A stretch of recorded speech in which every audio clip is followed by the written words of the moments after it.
The gap between the rich and the poor continues to be one of the long-standing societal problems in the U.S. In 2012, we saw Occupy Wall Street rise up and attempt to bring inequality to the forefront of the American conversation. The 99% rising up against the 1%, of course.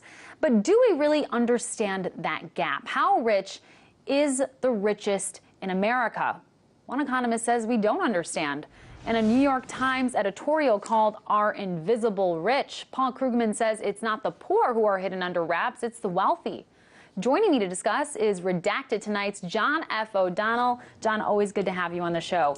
Okay, so we know Occupy Wall Street really coined this phrase. They really pushed it forward, the 1%, setting up that dichotomy. Do you think that was really the catchiest way for Americans to get a better sense of how rich the rich really are? Well, I think it was definitely a good start to have people at least think in that way. Be like, oh, wow, this small amount of people has this much wealth for the entire nation and things like that.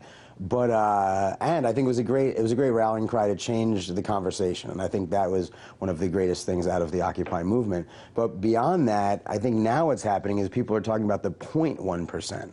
So this 1% has a lot of money, a lot of wealth. I think it's something like over $500,000 puts you in the 1%. But some of these 0.1% people have billions of dollars. So it really is, and like up to hundreds of billions of dollars. So it is this whole other world, and because their lives are so removed from the general public, we don't really have a perception of it. You'll hear about celebrities having a certain amount of money, but it's nothing like what these really elite people have. Okay, but some people will say, does it really matter if, we imagine these financial execs driving Bentleys to their vacation spots, or that we know they're actually flying private helicopters to these places? I mean, does it really make a difference how much we underestimate how wealthy they really are?